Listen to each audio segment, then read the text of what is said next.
Hello दोस्तों, आज मैं आपको एक कहानी सुनाऊंगी जिसका नाम है कुत्ते की दुम सीधी।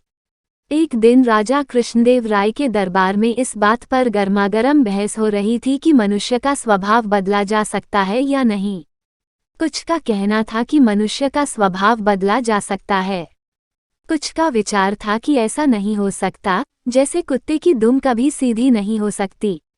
राजा को एक विनोद सूझा। उन्होंने कहा, बात यहाँ पहुंची कि अगर कुत्ते की दुम सीधी की जा सकती है तो मनुष्य का स्वभाव भी बदला जा सकता है, नहीं तो नहीं बदला जा सकता। राजा ने फिर विनोद को आगे बढ़ाने की सोची। बोले, ठीक है, आप लोग यह प्रयत्न करके देखिए। राजा ने 10 चुने हुए व्यक्तियों को कुत्ते का एक एक पिल्ला दिलवाया और 6 मास के लिए हर मास 10 स्वर्ण मुद्राएं देना निश्चित किया। इन सभी लोगों को कुत्तों की दुम सीधी करने का प्रयत्न करना था। इन व्यक्तियों में एक तेनालीराम भी था। शेष 9 लोगों ने इन 6 महीनों में पिल्लों की दुम सीधी करने की बड़ी कोशिश की।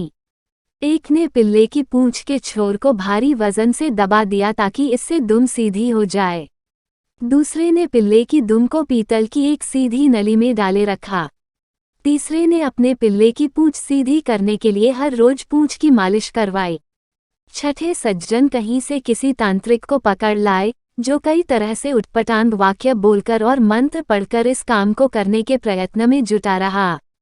7वें सज्जन ने अपने पिल्ले की शल्य चिकित्सा यानी ऑपरेशन करवाया।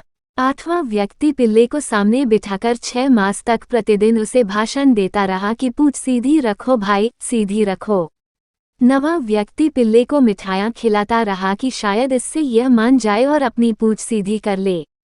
पर तेनालीराम पिल्ले को इतना ही खिलाता जितने से वह जीवित रहे। उसकी पूंछ भी बेजान सी लटक गई, जो देखने में सीधी ही जान पड़ती थी।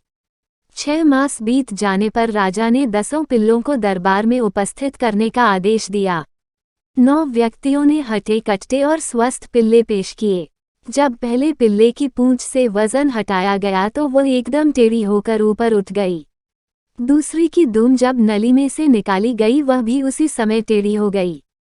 शेष 7 पिल्लों की पूंछें भी टेढ़ी ही थीं। तेनालीराम ने अपने अधमरा सा पिल्ला राजा के सामने कर दिया। उसके सारे अंग ढलक रहे थे। तेनालीराम बोला, महाराज, मैंने कुत्ते की दुम सीधी कर दी है। दुष्ट कहीं के, राजा ने कहा, बेचारे निरीह पशु पर तुम्हें दया भी नहीं आई। तुमने तो इसे भूखा ही मार डाला। इसमें तो पूंछ हिलाने जितनी शक्ति भी नहीं है। महाराज, अगर आपने कहा होता कि इसे अच्छी तरह खिलाया पिलाया जाए तो मैं कोई कसर नहीं छोड़ता। पर आपका आदेश तो इसकी पूंछ को स्वभाव के विरुद्ध सीधा करने का था, जो इसे भूखा रखने से ही पूरा हो सकता था।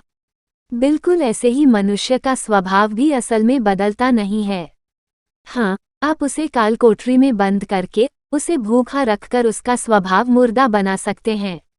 अगर आपको यह कहानी अच्छी लगे तो हमारे चैनल को सब्सक्राइब कर लेना ताकि आप ऐसे ही कहानी सुन पाए। मिलते हैं एक नई कहानी के साथ।